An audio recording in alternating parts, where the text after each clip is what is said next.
இயேசு உங்களை நேசிக்கிறார். பிரியமானவர்களே, எந்த நாள் ஆண்டவர் நம்மளோடு பேசும்படியாய் வேதத்திலிருந்து சில வசனங்களை கூட வாசித்து நாம் அறிந்து கொள்ளும்படிய ஆண்டவர் நம்மளோடு பேசக்கூடிய காரியத்தை பார்ப்போம். அது எபிரேயர் புஸ்தகம் 12ஆம் அதிகாரம் 5வது வசனத்திலிருந்து நான் வாசிக்கிறேன். அன்றியும் என் மகனே, கர்த்தருடைய சிட்சையை அற்பமாக எண்ணாதே, அவரால் கடிந்து கொள்ளப்படும் போது சோர்ந்து போகாதே.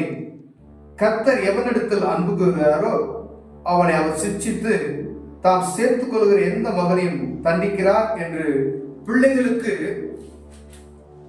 சொல்லுகிறது போல உங்களுக்கு சொல்லி இருக்கிற புத்திமதியை மறந்தீர்கள். நீங்கள் சிட்சையை சகிக்கிறவராயிருந்தால் தேவன் உங்களை புத்திரராக எண்ணி நடத்துகிறார். தகப்பன் சிட்சியாத புத்திரர் உண்டோ? பிரியமானவர்களே, இந்த நாளில் ஆண்டவர் நம்மளோடு பேசுகிற காரியம், அநேக வேளைகளில் கர்த்தருடைய பிள்ளைகள் சோர்ந்து போகிறோம்.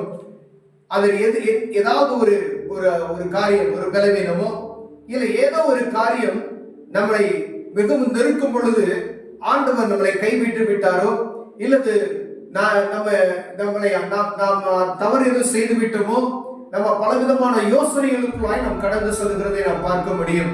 ஏன் இந்த பிரச்சனை எனக்கு வருகிறது, ஏன் இந்த பலவீனம் எனக்கு வருகிறது, ஏன் இப்படி நெருக்கப்படுகிறேன் என்கிற அநேக காரியங்கள் நம் உள்ளத்தில் எல்லாருக்கும் ஏற்படுகிற ஒரு காரியம்.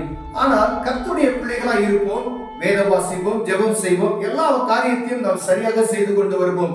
அப்படி செய்யும் பொழுது நமக்கு ஏற்படுகிற அநேக விளைவினங்கள், இப்படிப்பட்ட அநேக காரியங்கள் நம்ம என்ன செய்யும் என்று கேட்டீர்களா, நம்மளை சோர்வுக்குள்ளாய் கொண்டு போகும். பிரியமானவர்களே, ஆனால் வேதம் சொல்லுகிறது, அன்றியும் என் மகனே, கர்த்தருடைய சிட்சையை அற்பமாக எண்ணாதே என்று சொல்கிறது. சில காரியங்கள் நம்முடைய நன்மைக்காக ஆண்டவர் சில காரியங்களை அனுமதிக்கிறார். பிரியமானவர்களே, நம் வீட்டுல பிள்ளைகளை ரொம்ப நேசமா வளர்ப்போம், பாசமா வளர்ப்போம், பார்த்திருக்கீங்க. ஆனால் திடீர்னு அந்த பிள்ளைகளை ஒரு சிறிய தவறுகளை செய்யும் பொழுது அவர்களை நாம் அடிக்கிறது உண்டு, அவர்களை கண்டித்து கொள்கிறது உண்டு. ஏன்னு கேட்டீங்கன்னா, அவன் நம்ம பிள்ளை, நம்ம தப்பா போயிடக்கூடாதுன்னு சொல்லுகிறதுக்காய் அநேக முறைகளை பிள்ளைகள் என்ன செய்யணும், அவர்களை கடினமாய் நாம் நடத்துகிறோம். பிரியமானவர்களே, அதே போலதான் பரம தகப்பனாகிய ஆண்டவருக்கு நாம் அவருடைய பிள்ளைகளை அவர் நடத்துகிற விதம், சில வேளைகளில் நாம் சரியாக நடந்து செல்கிறோம் என்று நாம் நம் மனதில் நினைத்துக் கொள்வோம். ஆனால் ஏதோ ஒரு காரியம் ஆண்டவருக்கு விருப்பம் இல்லாமல் அதை செய்து கொண்டிருப்போம். பிரியமானவர்களே, ஆனால் நமக்கு எப்படி தோன்றும், எல்லாம் சீராய் இருக்கிறோம் என்பதை நமக்கு தோன்றும். ஆனால் ஆண்டவருக்கு தெரியும் இதை செய்கிற வழி அது தவறு அப்படின்னு. சில நேரங்களில் தேவையற்ற செலவுகள், தேவையற்ற பலவீனங்கள், தேவையற்ற அலைச்சல்கள், இப்படிப்பட்ட காரியங்கள் வரும்போது நம் இருதயம் சோர்ந்து போவது உண்டு. பிரியமானவர்களே, அப்படி இருக்கும் பொழுது நாம் நம்மளை நாமே ஆராய்ந்து பார்க்கும்படியே ஆண்டவர் விரும்புகிறார். பிரியமான, ஏன் என்றால் அவர் சிட்சிக்கிறார். கர்த்தருடைய பிள்ளைகளை அவர் சிட்சிக்கும் பொழுது சில நேரங்களில் பலவீனங்கள் வரலாம், சில நேரங்கள் ஏதோ ஒரு நெருக்கப்படலாம். அப்படி நெருக்கப்படும் பொழுது நம் தேவ சமூகத்துக்கு போய் நாம் ஆராய்ந்து பார்க்கும்படி அழைக்கக்கூடிய ஆண்டவரே நான் என்ன செய்தேன் என்கிற நாம் ஆராய்ந்து பார்க்கும்படியாய் நாம் அழைக்கப்படுகிறோம். பிரியமானவர்களே, ஏன்னா ஆண்டவர் அவருடைய பிள்ளைகளை சிட்சிக்கிறார். சிட்சிக இந்த வசனம் 3வது வசனம் கூட 7வது வசனம் எப்படியாக சொல்கிறது, நீங்கள் சிட்சையை சகித்தீர்களாக இருந்தால் தேவன் உங்களை புத்திரராக எண்ணி நடத்துகிறார். தகப்பன் சிட்சியாத புத்திரர் உண்டோ? அவருடைய சிட்சையை நாம் எப்படி எண்ணணும்னு சொல்லி பாருங்க.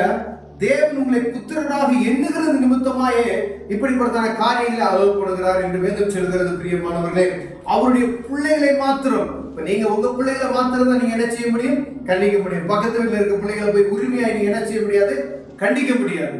ஏன்னா கர்த்தருடைய பிள்ளைகளை ஆண்டவர் அவருடைய பிள்ளைகள் என்று விசுவாசித்து என் பிள்ளை அப்படி சொல்லும் பொழுது அவர் என்ன செய்யறான்னு கேட்டீங்கன்னா சிட்சைக்குள்ள நடத்துகிறார். அப்ப நீங்க என்ன செய்வீங்க, சில நீங்க ஆராய்ந்து பார்க்கும்படியே போவீங்க. ஏன் இப்படி நடக்குது, ஏதோ ஒரு ஊழியக்காரத்து போவீங்க, இல்ல உங்களுக்கு வந்து உங்க முதியவர்கிட்ட போய் எனக்கு இப்படி வரதா காரியம், அப்ப ஆண்டவர் நினைச்சுவார், இடைபடுவார். அப்படி காரியங்களை இடைபடும் பொழுது நீங்கள் என்ன தவறுகிறீர்கள், எந்த இடத்துல விடுகிறீர்கள் என்பதை ஆண்டவர் உங்களுக்கு அந்த காரியத்தை சுட்டி காமிப்பார். அப்படி சுட்டி காமிக்கும் பொழுது நாம் அதிலிருந்து என்ன செய்யணும்? தப்பித்துக் கொள்ளும்படியா ஆண்டவர் விரும்புகிறார். பிரியமான அநேக காரியங்களை நாம் வாழ்க்கையில் நாம் அனுபவிக்கிறது உண்டு. இப்படிப்பட்டதான பாதைகளோடு நாம் கடந்து செல்கிறது உண்டு. பிரியமானவர்களே, அப்படி நாம் கடந்து செல்லும் பொழுது ஆண்டவர் நம்முடைய காரியத்தை அவர் பார்க்கிறவராய் இருக்கிறார். அவர் ஒவ்வொரு நாளும் நம்ம விசாரிக்கிறவராய் இருக்கிறார் என்பதை நாம் புரிந்து கொள்ளும்படியாய் ஆண்டவர் விரும்புகிறார். பிரியமான ஏதோ ஒரு சிக்ஷை நமக்குள்ள வருகிறது என்றால் அவர் நம்மை சிக்ஷிக்கிறார் என்று அறிந்து கொள்ளுங்கள். அப்போது கர்த்தர் நம்ம நேசிக்கிறவராய் இருக்கிறார். பெரிய காரியங்கள் நமக்கு செய்ய வல்லவராய் இருக்கிறார். பிரியமானவர்களே, வசனம் 2வது 6வது வசனம், கர்த்தர் எவனிடத்தில் அன்பு கூறுகிறாரோ அவனை அவர் சிக்ஷித்து தாம் சேர்த்துக் கொள்ளுகிற எந்த மகனையும் தண்டிக்கிறார் என்று சொல்லுகிறது. தன் பிள்ளைகளை நேசிக்கிறது போல அவர் பக்கத்தில் இழுத்துக் கொள்கிறார் என்று வேதம் சொல்லுகிறது. பிரியமானவர்களே, இப்ப அநேக நேரங்கள்ல ஒரு கல்வினமோ எந்த ஒரு காரியம் தான் நமக்கு என்ன செஞ்சோம், சோர்ந்து போகிறோம்.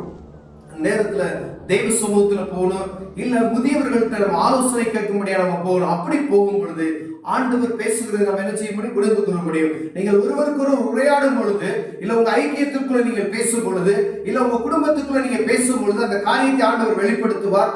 அப்படி வெளிப்படுத்தும் பொழுது நீங்கள் புரிந்து கொள்ள முடியும். பிரியமானவர்களே, ஆண்டவர் பெரிய காரியத்தை செய்வார், அற்புதங்களை செய்வார். கண்களை இப்படி ஜெபம் செய்வோம். அன்பின் தகப்பனே, தகப்பன் சிக்ஷியாத புத்திரன் உண்டோ என்று சொல்லியிருக்கீங்க ஆண்டவரே. அப்ப நாங்க உம்முடைய பிள்ளைகள் அநேக நேரங்கள்ல நாங்க அதை மறந்து போய் ஆண்டவரை ஏதோ நாங்க ஆண்டவரை நாங்க நெருக்கப்படுகிறோம் என்று நினைக்கிறோம் ஆண்டவரே. ஆனா கர்த்தர் எங்களை சீரான பாதையில் நடத்தும்படியாய் எங்களை ஆண்டவர் சில நெருக்கமான நேரங்களில் நெருக்கமான இடத்திலையும் ஆண்டவரே நாங்கள் அதை அறிந்து கொள்ளும்படியாய் கடினமான பாதைகளை எங்களை நடத்துகிறதுக்காய் ஸ்தோத்திரம் ஆண்டவரே. உடைய பிள்ளைகளாய் மாறுவதற்கும் ஆண்டவரே நாங்கள் புரிந்து கொள்வதற்கு எங்களுக்கு கிருபை பாராட்டுங்க. இயேசுவின் நாமத்தில் பிதாவே, ஆமென்.